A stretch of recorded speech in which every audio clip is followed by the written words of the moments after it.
Hey, it's Rob from Dido Family Farms.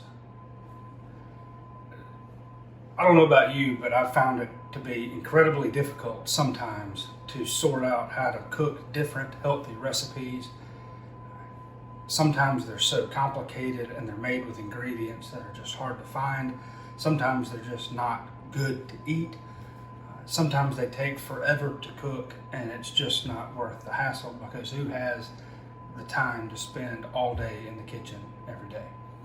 So these next series of videos over the next few days and weeks and hopefully months ahead, I'll show you how I prepare simple meals or simple sides to go with meals that are easy for me.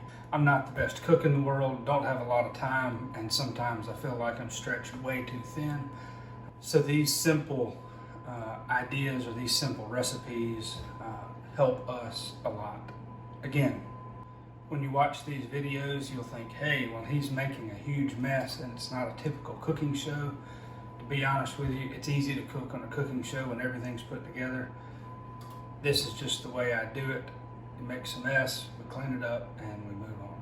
So maybe you'll enjoy watching some of these videos. If you do, go on and subscribe. A thumbs up or a like on the video would make a whole lot of difference in helping more people find them. And we'll talk to you soon.